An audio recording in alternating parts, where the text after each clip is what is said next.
Hey, I'm Dalton. And I'm Matthew, here with NerdyRaptor at GenCon Day 1 2014. We've got our hands on these pre-release models for X-Wing that aren't available to anyone, but will be available on eBay later tonight, and let's talk tabletop.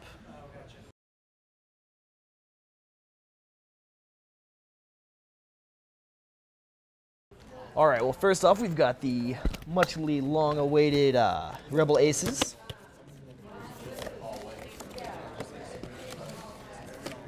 As you can see, we've got the A-Wing painted to be the prototype pilot with the blue highlighting. It actually looks really good. Yeah, it looks really fantastic. I kind of wish all the A-Wings looked like this, because that's so much better. I've seen a few people actually try to paint theirs to look like this before it came out, but yeah. Well, I really do like the paint redo on this model. And it's kind of the same story for the B-Wing, which is wedged quite in there.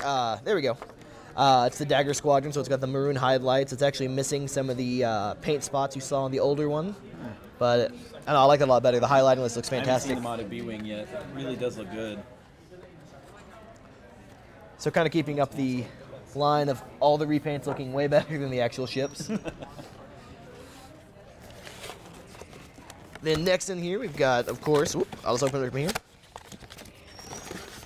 Hands really help. Hands do help.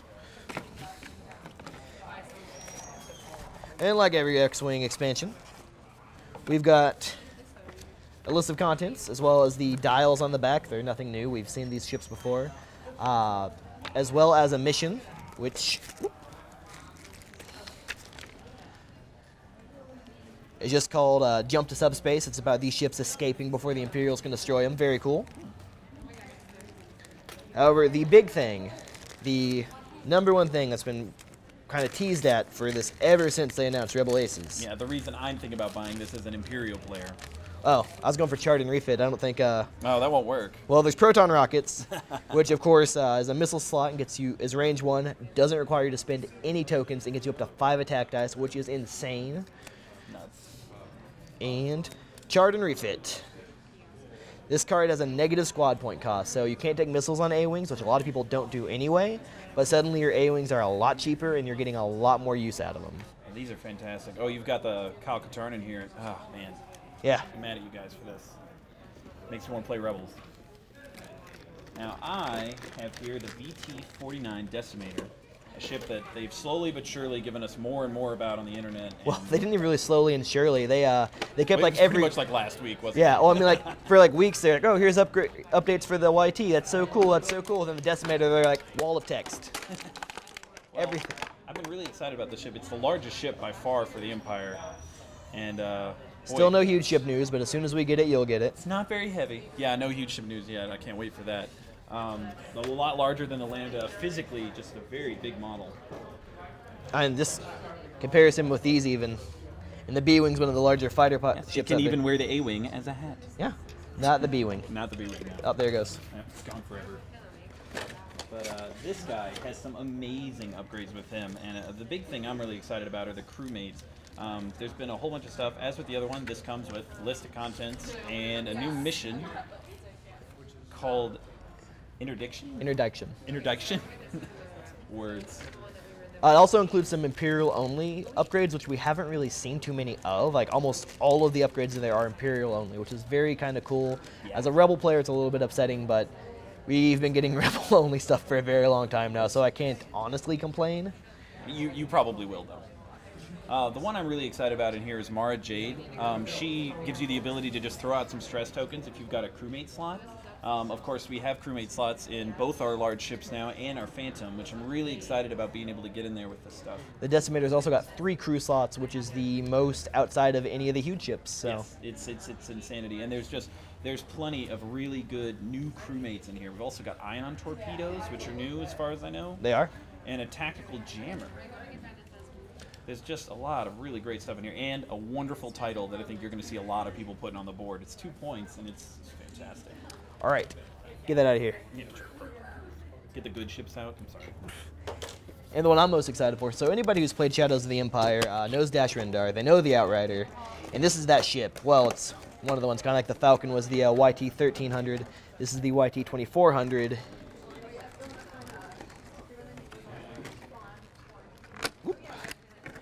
And it's a very, very cool looking ship. We've got the cockpit there. It actually can barrel roll, which is kind of neat, so it goes like that. Not that you actually have to do that in the game. I probably won't because I might break the model, now, that was but I'd like to. It had the article about the new way to barrel roll with large ships, right? Yeah, they actually changed the rules for barrel rolling just because the ship comes with it naturally. It still gives it a huge movement potential with the barrel roll. But look how little detail in there. Man, that's a really nice model. Right? Much smaller than the Decimator, just saying. It's actually smaller than the Falcon as well. Throwing that out there. Once again, rules. The dial's actually pretty cool. It's got quite a bit of green on there, only one red maneuver, the K-turn. That is one more red maneuver than the Decimator. The list of things, it's the first Rebel ship with a heavy laser cannon, so we no longer have to buy Imperial ships for that. A mission, which is get in, get out. It's all about, you have to use Dash Rendar with Lebo and the Outrider, which is basically amazing. You're playing Shadows of the Empire in a mission. That's some nostalgia. And like the Decimator, which you didn't mention, because we forgot about it, there are the new debris fields, which count as new obstacles. Right. The new debris fields. That's so. Now, have you read any of the rules on these? Yeah. When you move into those, as opposed to taking damage, you just take a stress immediately because they're trying to avoid the flying bits of tie. And of course, the one card I'm excited about of this isn't any of the upgrades. It's the stud himself, Dash Rendar. Pilot skill 7, and you may ignore obstacles when during the activation phase and performing actions. The only time obstacles ever matter is whenever you're shooting at people or being shot at. So it says during the activation phase and performing actions. So essentially, they're not going to get the buff from shooting through asteroids or debris fields, which I imagine the debris fields. No, you still get the buff. You still get the buff? Yeah. Okay. But like you can fly through asteroids, no damage. You can land on asteroids. You still take damage from them. And you can still do actions while on asteroids. He is amazing. That's what the Rebels needed, was a better character pilot. Because we don't have enough. Alrighty, guys. Well, I think that's just about it for everything right now. Guys, if you're even thinking about picking up these guys, I definitely recommend you do all the characters for the Decimator and the YT and the Rebel Aces. They're just great expansions to the game. Yeah. I'm really excited to put these on the table. Yeah, these are all going to be very much changing the way the game plays, whether it's the cheaper A-Wings, the new large ships. I mean, the Decimator, I think, is going to honestly kind of steal the show for a while, despite Wave 4 just being out and the Phantom being as hyped as it is. I mean, the Decimator is amazing, as is the YT. A lot better than the 3 they're getting, I'm just saying. Throwing that out there, it's not true. Any bias it's at all. Basically wrong. All right, well, I think that's it for us for now. Be sure to check out the rest of our videos, as well as our X-Wing videos. We got plenty of content on there, as well as the site. And we'll be bringing you more coverage from GenCon 2014 as we go. Yep. Thanks for tuning in to NerdyRaptor. Don't say that. He ruined it. I'm bleeding. How are you bleeding? I don't know, I just am. Did you cut? Was the Decimator too much? No. It's probably the Dagger Squadron.